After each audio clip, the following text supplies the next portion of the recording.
当地时间18号，中共中央政治局委员、外交部长王毅在莫斯科会见俄罗斯外长拉夫罗夫。王毅强调，中俄都奉行独立自主外交政策，双方合作不针对第三方，不受第三方干扰，更不会被第三方左右。19号，王毅还与俄罗斯联邦安全会议秘书帕特鲁舍夫共同主持了中俄第18轮战略安全磋商。在会见拉夫罗夫时，王毅表示，在两国元首的战略引领下，中俄关系保持健康稳定发展势头，务实合作不断深化，人文交流丰富多彩，人员往来快速增长。一个永久睦邻友好、全面战略协作、互利合作共赢的中俄关系将持续助力两国各自发展振兴，为两国人民带来重要利益。王毅强调，中俄都奉行独立自主外交政策，我们双方的合作不针对第三方，不受第三方干扰，更不会被第三方所左右。王毅表示，作为世界大国和联合国安理会常任理事国，中俄对维护全球战略稳定、推动世界发展进步负有重要责任。单边主义、霸权主义、阵营对抗的逆流越是汹涌，我们越是要顺应时代潮流，展现大国担当，履行应尽的国际义务。中国社会科学院俄罗斯东欧中亚研究所副研究员赵玉明对深圳卫视记者表示，近年来，西方国家不断把中俄关系的正常发展解读为针对第三方，这是不了解新时代中俄全面战略协作伙伴关系的高水平的本质和内涵。中俄关系的发展有着清晰的历史逻辑和强大的内生动力。今年3月，习近平主席对俄罗斯进行国事访问，5月米苏斯金总理来华进行正式访问。这一次，王毅赴俄罗斯进行第18轮战略安全磋商，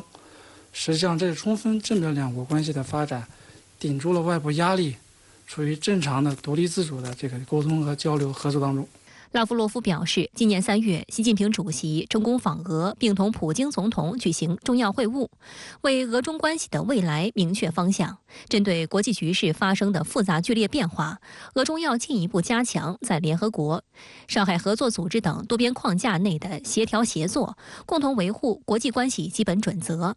在会见中，双方还高度评价金砖国家实现历史性扩员，愿同各成员国共同努力，打造团结合作、共谋发展的大金砖平台。拉夫罗夫表示，俄方将发挥金砖国家轮值主席国作用，和中方一起推动金砖合作机制实现更大发展。通过双方这种高效的、坦诚的沟通，充分发挥这个政治引领在推动两国关系发展中的这种突出作用，为两国关系的深入发展注入了契机，也为两国共同维护欧亚地区稳定、推动世界的和平发展注入了新的动力。拉夫罗夫介绍了对乌克兰危机的看法，赞赏中方立场稳健，兼顾各方安全关切，有利于消除冲突根源。俄方将继续对谈判对话持开放态度。王毅表示，中方一贯坚持和谈正确方向，将以自己的方式为政治解决危机发挥建设性作用。双方还就共同关心的国际和地区问题交换了看法，协调了立场。俄罗斯外交部在王毅访问前夕表示，在莫斯科举行的俄中外长会谈中，外长们将讨论双边合作的广泛问题，包括最高层和高层的接触，加强在世界舞台上的互动，在国际组织和论坛上的共同努力，以及乌克兰危机相关问题。据俄罗斯卫星通讯社19号报道，中俄第18轮战略安全磋商当天下午在莫斯科举行。报道称，王毅和俄罗斯安全会议秘书帕特鲁舍夫共同主持磋商，两国各部委代表参加。这是今年7月底两人在南非出席金砖国家安全事务高级代表会议期间举行会谈后，年内的第2次会晤。帕特鲁舍夫表示，俄方期待俄中两国元首10月将在北京举行内容详实的双边会谈。帕特鲁舍夫还强调，俄罗斯和中国对当代世界秩序的原则问题和关键国际问题的看法一致或相近，这很重要。双方还指出，美国在亚太地区设置封锁和分界线，以及加强北约存在，破坏该地区安全。中俄战略安全磋商机制自2005年在中俄两国元首的倡议下建立以来，原则上每年举行一次，是中俄高层沟通机制中的例行活动。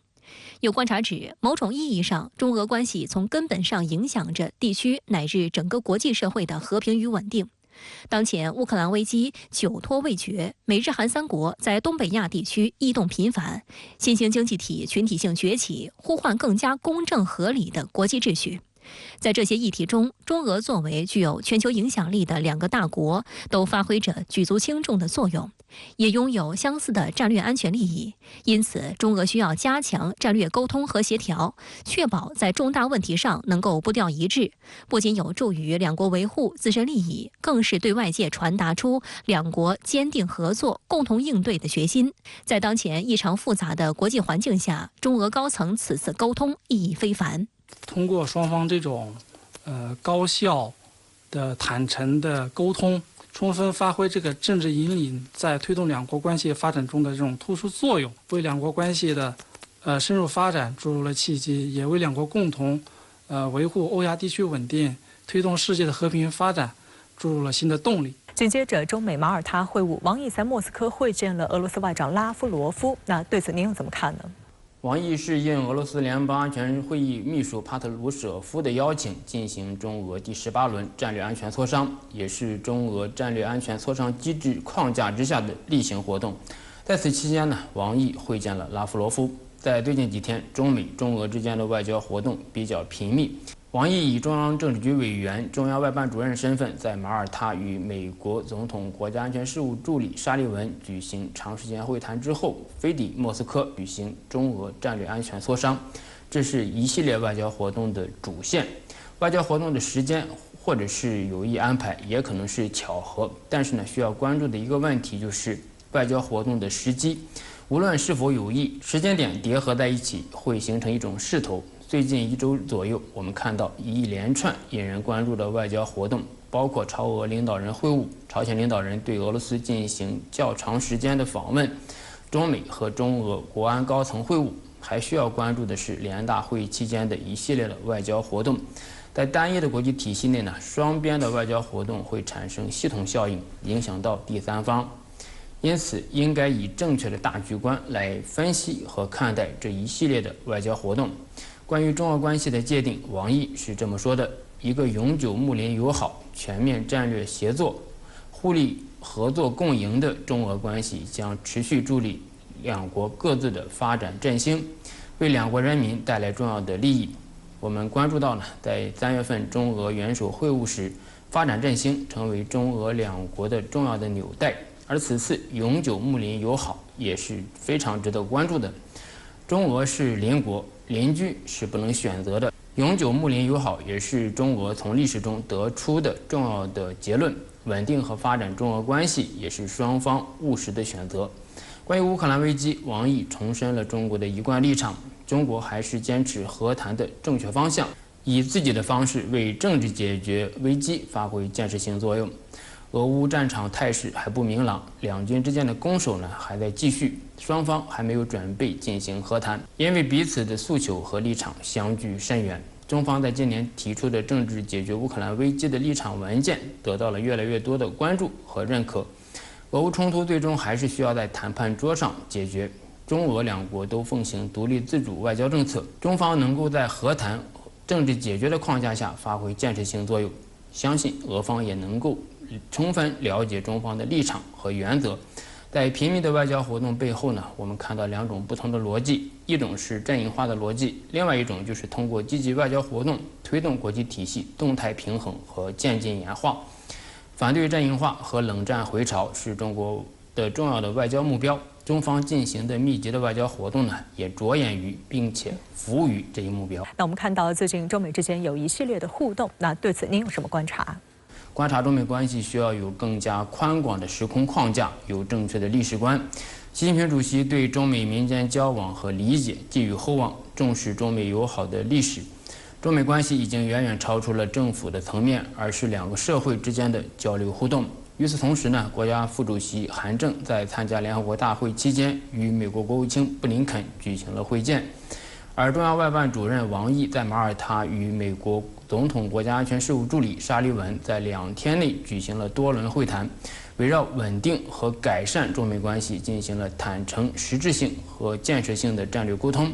美方将马耳他会晤视为最近一连串中美互动的继续，也认为这种低调的沟通有助于消除分歧，增进理解。中美关系已经从止跌企稳到了稳定发展的阶段，民间交流理解与政府沟通磋商同时进行。因此，我们对于中美关系的前景可以抱以谨慎乐观的态度，通过双方共同的努力，推动中美关系重回健康稳定的轨道。简单回顾一下过去一段时间来的中美关系，我们就会发现，去年中美元首巴厘岛会晤达成的共识，为稳定中美关系奠定了基础。双方外交高层会晤也是落实巴厘岛会晤共识。可以说，巴厘岛共识标志着中美关系进入了一个新的阶段。中美商务部长达成磋商机制之后呢，此次马耳他会晤，中美双方又建立了亚太事务、海洋事务和外交事务3个磋商机制。再拉长一点时间，我们就会发现，机制化的磋商机制在特朗普政府时期被破坏，现在逐步恢复，这也是中美关系稳定下来、触底反弹向好的重要的标志。除此之外呢，值得关注的是，发展问题成为中美战略沟通的重要议题。除了财经高官的沟通之外呢，在战略层面也关注发展问题。王毅与沙利文的会谈中就强调，中国人民正当的发展权利不容剥夺。中美关系终归是单一市场体系之下的大国关系，两国共处一个体系，这是中美关系的重要的特征。除此之外呢，中国坚持独立自主的和平外交政策，坚持结伴不结盟的政策。在单一的国际体系中，中国是和平的建设者、发展的贡献者，也是国际秩序的维护者。在国际形势复杂严峻、外交活动眼花缭乱之际，中美高层在马耳他举行了一场静悄悄的低调会晤，本身就说明中美作为2个大国，对世界和平、稳定和发展负有更加重要的责任，而且中美双方也有意愿和能力承担这样的责任。9月12号，国家主席习近平复信美中航空遗产基金会主席格林以及飞虎队老兵莫耶、麦克马伦，向他们表达敬意，希望飞虎队精神能够在2国人民之间一代一代传承下去。值得一提的是，这是习近平主席不到半个月时间里第2次与美国民间人士书信往来，充分体现中美关系的基础在民间，为2国人民加强交流、增进理解、扩大合作注入强劲动力。习近平在复信中表示，得知美中航空遗产基金会和飞虎队老兵们长期以来孜孜不倦在中美2国传播飞虎队故事，越来越多美国青少年参与到飞虎队友谊学校和青少年领袖计划中来，迄今已有近500名飞虎队老兵和数百名老兵家属到访中国，我感到很高兴，并向你们表达敬意。习近平强调，追忆往昔，中美2国人民在抗击日本法西斯的斗争中同仇敌忾，经受了血与火的考验，结下了深厚友谊。展望未来，中美作为2个大国，对世界的和平、稳定与发展负有更加重要的责任，应该也必须实现相互尊重、和平共处、合作共赢。中美关系的希望在人民，基础在民间，未来在青年。新时期中美关系的健康稳定发展，需要新时期飞虎队员的参与和支持。希望飞虎队精神能够在2国人民之间一代一代传承下去。国之交在于民相亲，民相亲在于心相通。深圳卫视注意到，这是中国最高领导人近期3度复信美国友好人士。此前，习近平主席先后复信美国华盛顿州美中青少年学生交流协会和各界友好人士，复信美国史迪威将军外孙约翰·伊斯特布鲁克，在中美2国和国际社会引发广泛积极反响，传递出中方对深化中美人民友谊的期待和信心。近年来，无论是在访问行程中，还是在接见来访人士以及书信往来中，习近平都亲力亲为，推动中美民间友好，为中美友谊厚植民意基础。今年6月，习近平会见美国比尔及梅琳达·盖茨基金会联席主席比尔·盖茨，鼓励2国人民多走动、多交流，增进了解，并强调中美关系的基础在民间，我们始终寄希望于美国人民，希望2国人民友好下去。7月，习近平主席在北京钓鱼台国宾馆会见来访的美国前国务卿基辛格时说：“中国人重情讲义，我们不会忘记老朋友。”北京外国语大学区域与全球治理高等研究院讲师、泰俄智库研究员陈征在接受深圳卫视采访时表示，中美关系是否稳定，最大的底盘在于民间。中方持续在民间交流交往中传递善意，显示出未来中美之间最重要的仍是保持沟通和交流。中美两国不管华盛顿的这些鹰派的政客如何去破坏两国的关系，那么只要民间还存在着交流，那么民间还有这种信任，那么这两个国家之间的关系就能够被适当的修复。这次习主席他给回复的2个人，他都是民间友好人士，而且他都和美国军方有着千丝万缕的联系。实际上，现在美国政客对华是非常强硬的，甚至是极端的。美国的军方还有非常多的理性的声音。与此同时，近期中美高层也密集互动，引发国际社会关注。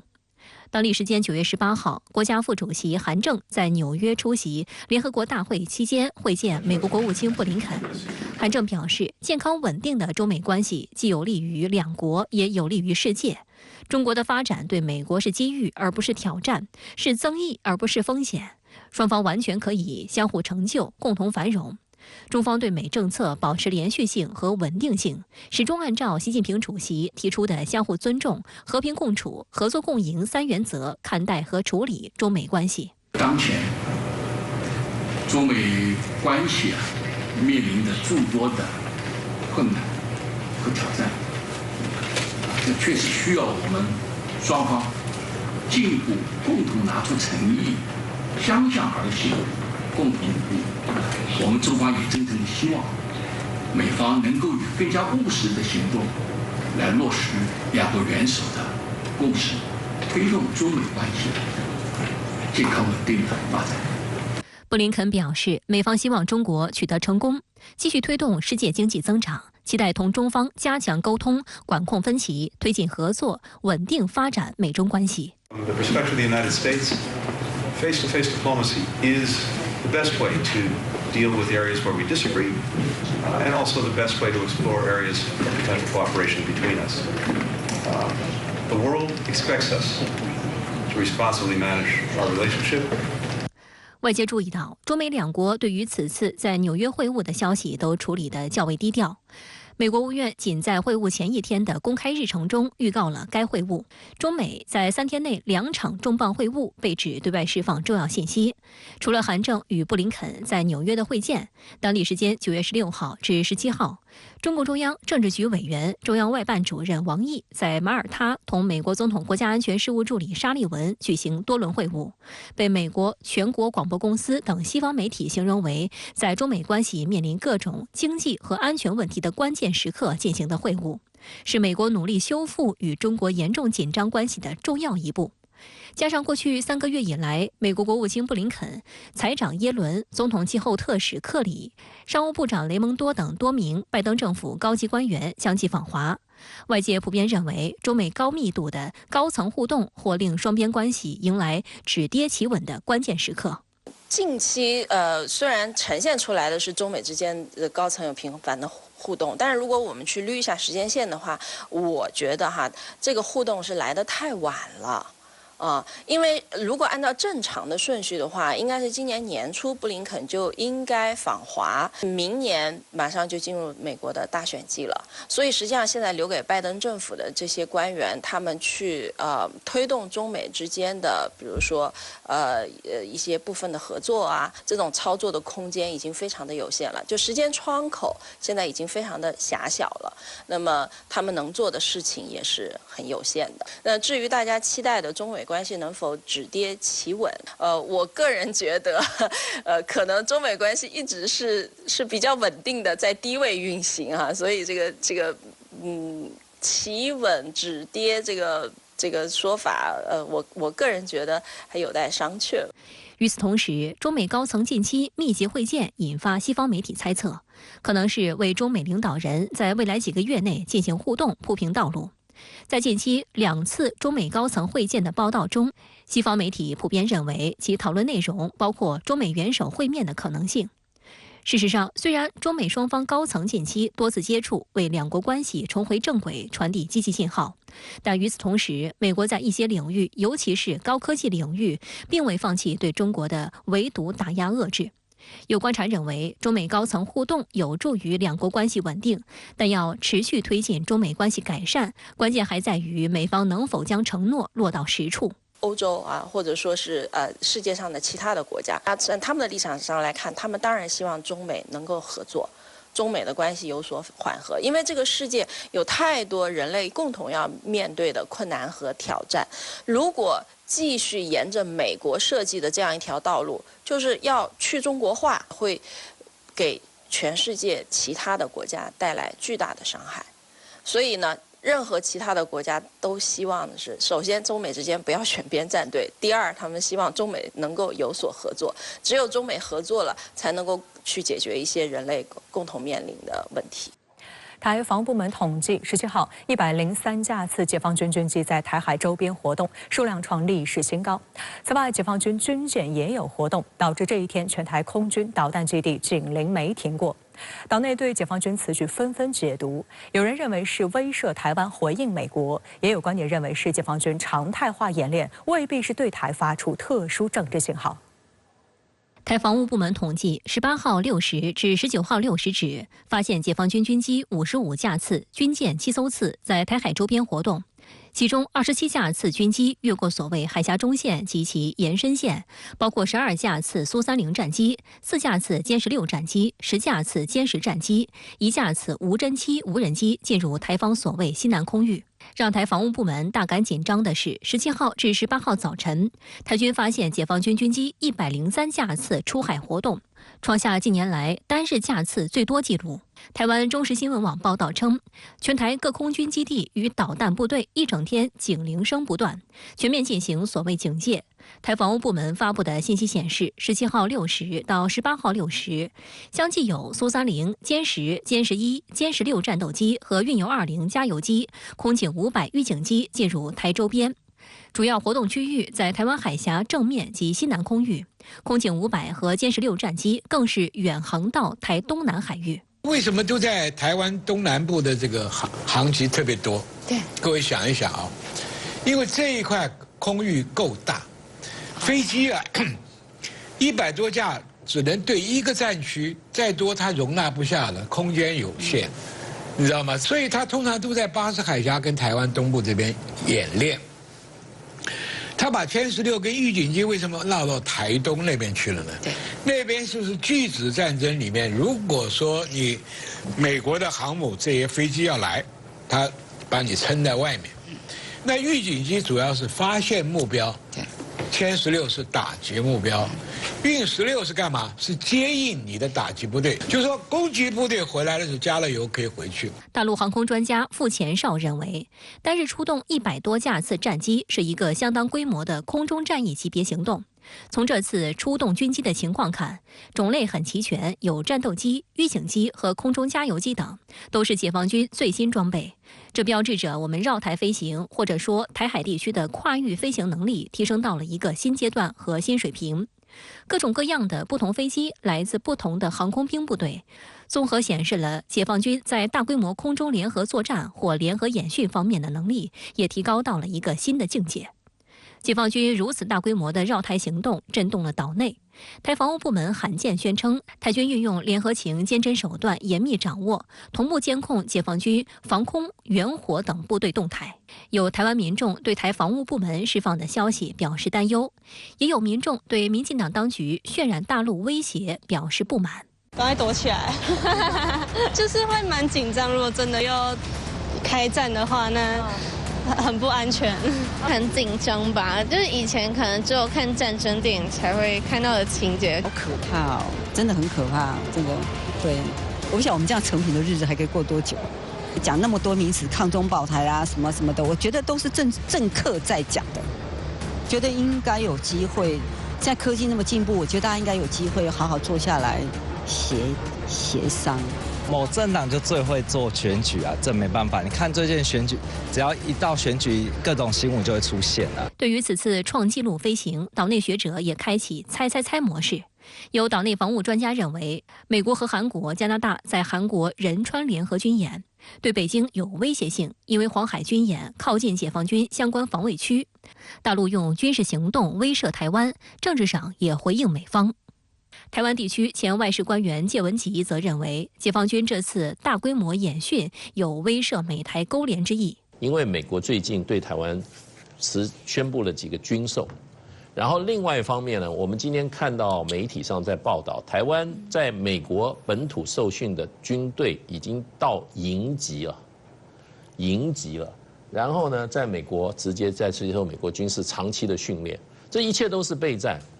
那所以你要相对说，中国大陆108次来的103次，针对现在蔡英文的部队跟这个美国的部队的合作的话，那相对来讲的话，事实上是不是对称还很难说呢？所以呢，我觉得现在就是说，从中国大陆它的出发点来看的话，两岸的情势是非常紧张的。台海军退役将领蓝宁丽发文表示，解放军这次是借台湾实施年度练兵，而非针对台湾。这一点从加油机与预警机都部署到所谓海峡中线以东就可了解，因为这是完全不符合空战要求的。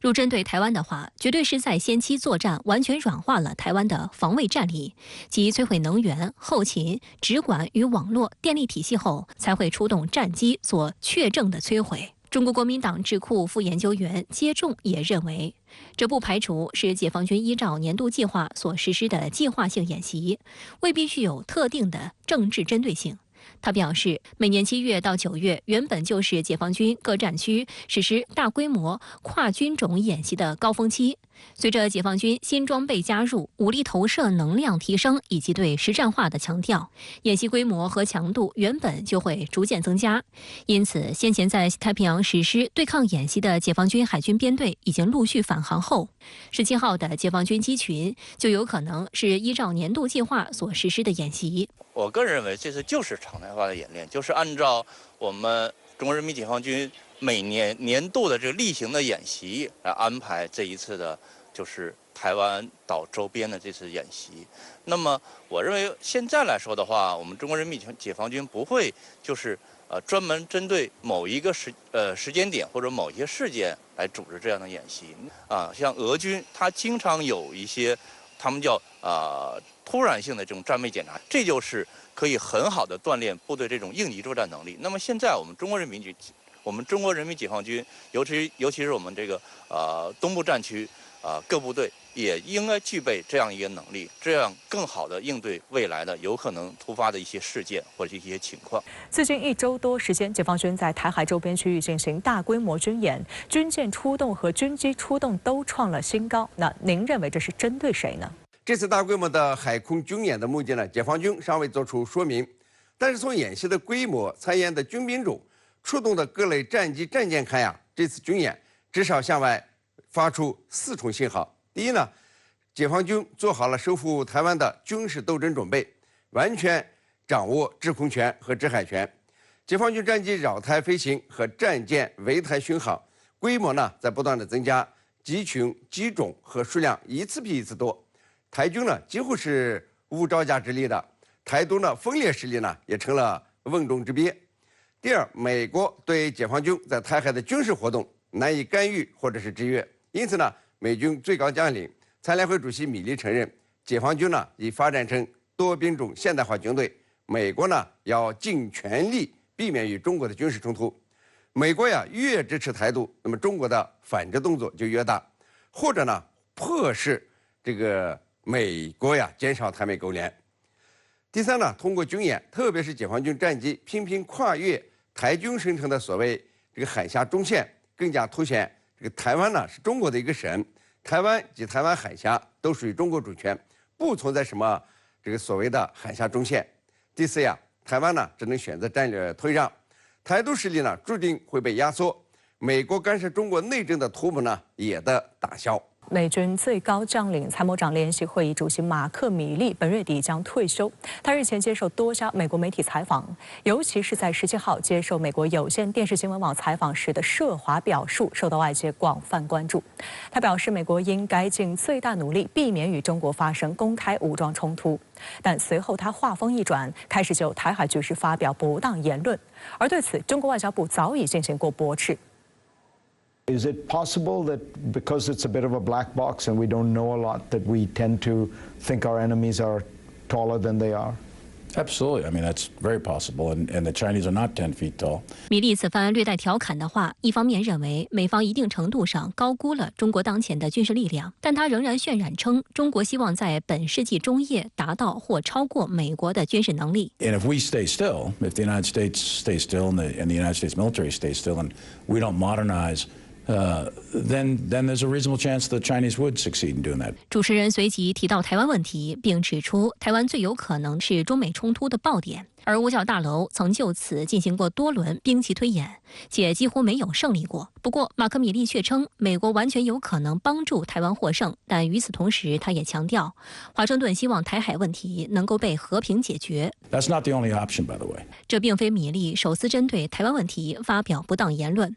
2021年11月，马克·米利在出席一场论坛时，当被问及美国是否有能力保卫台湾，他也声称美国绝对有能力做到这一点。去年4月，米利在出席美国参议院军事委员会为审议2023财年的国防预算举行的听证会时，也表示，美军应该将台湾打造成一个防御岛，并让中国大陆认识到使用武力统一台湾是不可能的。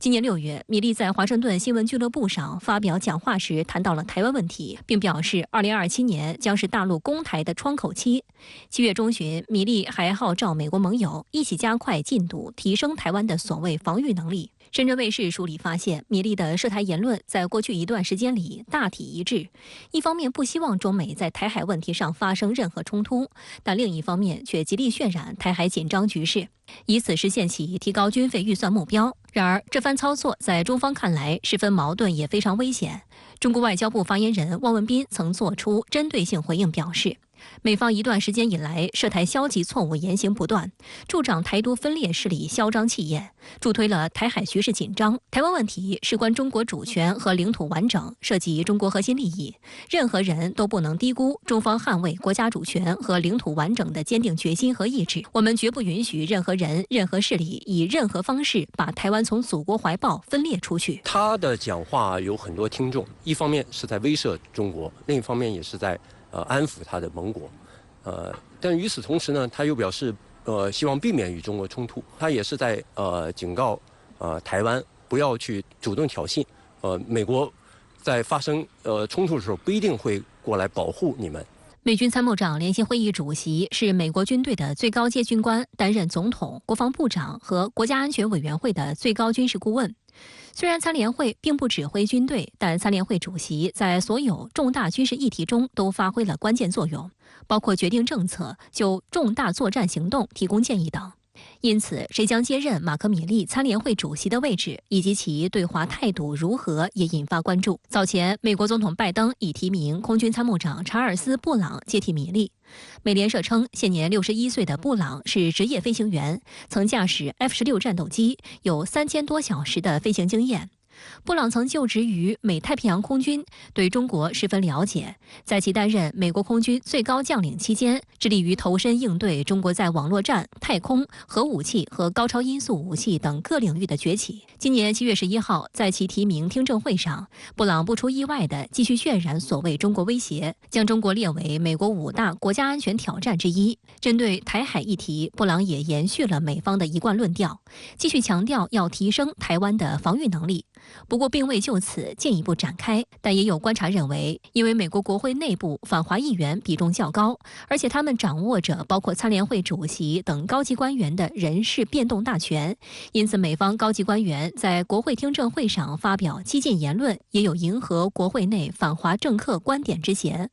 美媒曾分析，布朗虽长期身居高位，但为人内向，行事风格十分缜密，和米利的突出个性截然相反。不过，美国国内持续渲染中国威胁论仍然值得警惕。近日，美国空军作战司令部司令马克·凯利无端批评中国的战机在太平洋地区近距离拦截美军飞机，是所谓挑衅行为，并表示中国军机之所以越来越大胆，是因为美国的设备老旧。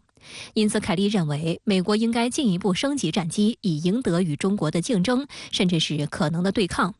此外，中国在高超音速武器领域的技术进步、中国造舰产能的提升等一系列议题，也成为美方一些人士渲染中国威胁的重要论据。彭博社近日则爆出，近20名美国军工科技企业高管计划于9月底与拜登政府官员、美国会众议院议长麦卡锡和其他议员代表会面，游说政府推动加快军事采购、加大投资先进技术。而其使用的理由是为了确保美国保持对中国的创新优势。据报道，这个游说团体由人工智能、无人机、新兴技术投资、风险投资等领域的高管组成。15号，他们还联名发布了一封公开信，向白宫和国会施压，称要对中国发展进步拉响警钟，鼓吹在形成威慑上，美国的技术优势和创新不可或缺。彭博社指出，游说团体里的许多公司都是美国政府，尤其是国防部，与硅谷等美国创新中心之间加速合作的一部分。美国的军方和这些军工企业现在大肆炒作中国威胁呢，实际上它是出于自身的一些利益考虑。中国的这个军力建设，它的目的是为了维护自身的这个主权和领土完整。中国和美国相隔万里，如果美国没有到中国周边来进行挑衅，那中国自然和美国之间就不会发生冲突，就不会构成对美国的威胁。美军参联会主席一方面夸耀美军在台海的能力，一方面又说中美要努力避免军事冲突。还有些美军将领说，解放军在一些武器装备方面超过了美军。那您怎么看这种矛盾的说法呢？主持人好，美军高级将领的说法不一呢，主要是看针对什么而言的。说到台海问题，美军最高将领参联会主席米利就说，如果解放军要对台发动军事行动，那么美军呢完全有能力击退中国。这实际上呢是政治话语，而不是军事评估，与拜登政府的对台说法呢是一致的。这里面呢包含了威胁的意味，摆出美军要干预台湾事务的架势。实际上呢也是在助长台独分裂势力嚣张气焰，助推了台海局势紧张。那么针对这种言论呢，中方已经多次指出，要求美方应该奉行真正的一个中国政策，落实到行动上，不能说一套做一套。那么解放军若真的要发起反台独军事行动，美军会怎么样做？能做什么呢？米利将军说呢，要尽最大努力避免与中国发生公开的武装冲突。美国不能够重蹈2次世界大战的覆辙，这倒是一句实话，还有政治和军事上的双重含义。一旦中美因为台湾问题而发生军事冲突，很可能就会扩大成世界大战。况且美军是没有把握能打败解放军的。五角大楼进行过多轮的沙盘推演，美军就没有胜过解放军。这里还透出2个信号：一是美军不一定敢介入台湾事务；二是现代化了的解放军是有足够的力量来打击美军干预。美国是知道中国捍卫国家主权和领土完整的坚定决心和雄厚实力，因此美国要尽全力避免中美军事冲突，希望两岸有一个和平的结果。米利强调尽全力避免中美军事冲突是值得关注的，这似乎承认美军干涉台湾事务是力不从心。至于美军将领说解放军在武器装备和战力上正在超越美国，也要从2个方面看。一个方面是解放军的武器装备的确在快速的进步，战机、战舰等方面正在缩小与美军的差距。有些武器解放军可能更先进一些，的确有制约美军的杀手锏武器。那么另外一方面鼓吹中国军力强大、武器先进，是在制造中国威胁论，同时也是美国军方要钱的方式之一。比如说美军炒作中俄超高音速导弹，说中俄的有了，而美国没有，因此美国要加大军费和研发力度，努力的重建美国在关键军事技术领域的主导地位。美国总是这样的，要威胁中国的时候，总说美军有多强大，有多厉害；而要钱扩大军费的时候，就炒作解放军有多强，武器有多先进。美军呢来急起直追。这种把戏呢，早就被中国一针见血地揭穿，反复炒作中国军力威胁论，实质上呢是为自己搞军备扩张、维持军事霸权、破坏地区和平稳定寻找借口。乌克兰总统泽连斯基18号抵达美国纽约，这是俄乌冲突爆发以来泽连斯基第2次访问美国。那么，泽连斯基此行将参加联大会议并发表演讲，还将前往白宫与拜登会面。那么，泽连斯基的美国行会产生哪些实质成果？美乌互动又会给俄乌局势带来怎样的影响？来看报道。当地时间18号，泽连斯基前往纽约当地的一家医院看望在俄乌冲突中受伤的乌克兰军人。这些军人在俄乌战场上受伤，并被美国一家慈善机构带到了纽约接受治疗。一些人安装了假肢，并在进行康复训练。泽连斯基与伤员握手，并向他们授予奖章。接下来，泽连斯基将前往联合国大楼总部参加第78届联合国大会。今年预计有150名国家元首和政府首脑出席联大会议，也将是泽连斯基自俄乌冲突爆发以来首次参会，这让他成为此次会议焦点。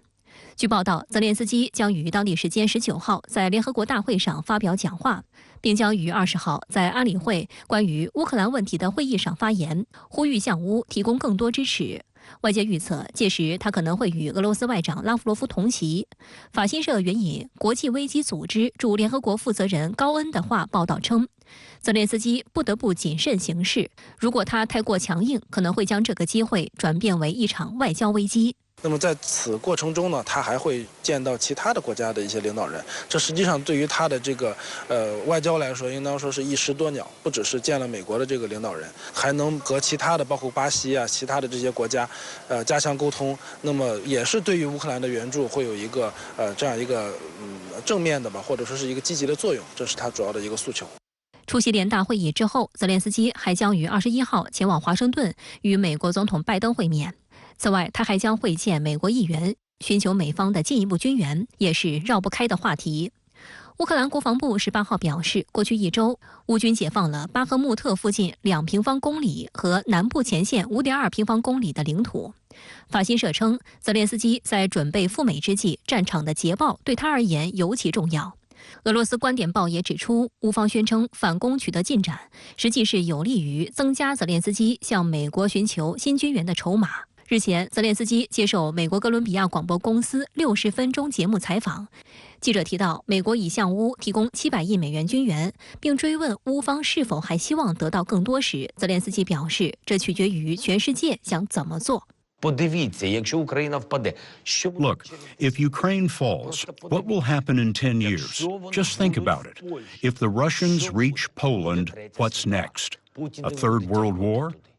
What will it take? Another 70 billion? Я не знаю. I don't have an answer. The whole world has to decide whether we want to stop Putin. 外界猜测，泽连斯基此次见拜登，美方是否提供、何时提供陆军战术导弹系统会是讨论的焦点。就此问题，白宫之前回应称，美方尚未就此做出决定，但不排除这一可能性。俄乌冲突升级后，乌克兰一直希望获得包括远程导弹在内的更多军援。泽连斯基曾多次强调，乌军现有防御系统无法为该国全境提供安全保障，但由于担忧乌方可能使用远程导弹等武器打击俄本土，美德等国在提供相关援助时较为谨慎。然而，随着俄乌冲突持续，尤其是乌克兰发起反攻且进展慢于西方预期后，美国、德国国内要求向乌提供远程导弹的呼声愈发强烈。德国国防部部长皮斯托留斯15号就表示，德国政府可能会在1至2周内决定是否向乌克兰提供金牛座巡航导弹。但就在泽连斯基访美前，乌克兰国防部高层大换血，6名国防部副部长18号被集体解职。深圳卫视记者注意到，半个月前乌克兰国防部长才刚换人，此举等于将整个乌克兰国防部高层全部换血。目前乌政府未就这一举动说明原因，但俄媒指乌方解雇国防部官员表面是为了打击腐败，其实是泽连斯基向拜登邀功的表现。近日就有美国媒体报道，美国国防部表示将向乌克兰派遣更多人员，以监管美向乌提供的军事支持，因此也不排除美国借此机会在乌内部安插军事人员，从幕后掌控乌克兰局势的可能。值得注意的是，美军参谋长联席会议主席马克·米利日前接受美国有线电视新闻网采访时表示，乌克兰发动的反攻无法完全夺回被占领土。What I said months ago was it was going to be long, hard, bloody. This offensive, although significant, has operational and tactical objectives that are limited in the sense that they do not, even if they are fully achieved, they don't completely kick out all the Russians, which is the broader strategic objective that President Zelensky had. That's going to take a long time to do that. 英国国防部近日则发出一条对乌克兰很不利的警告，俄罗斯可能能够储备大量的巡航导弹库存，并可能将其用于打击乌克兰的基础设施目标。英国国防部发布在社交平台 X 的声明中称，去年10月到今年3月，俄罗斯对乌克兰的能源基础设施进行了重点远程打击。声明称，开源报告显示，自2023年4月以来，俄罗斯巡航导弹的消耗率有所下降。而俄罗斯领导人则强调要努力提高巡航导弹的生产。美国有线电视新闻网的报道称，去年冬天对许多乌克兰人黑暗而阴冷，俄方向乌克兰的能源基础设施发射了数百枚导弹和无人机。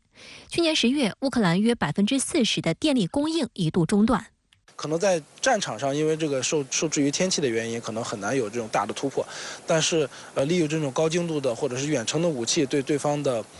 能源设施或者基础设施，甚至是民用设施，实施一个轰炸或者说是袭扰，我觉得是双方这个可能是冬季的一个很重要的一个作战的手段啊。那么在短期内，这种战争的烈度还会进一步的上升。那么在这样的一个背景之下，那么和谈呀，包括其他的这种缓和战争的这种手段，目前来看还是可能性比较低的。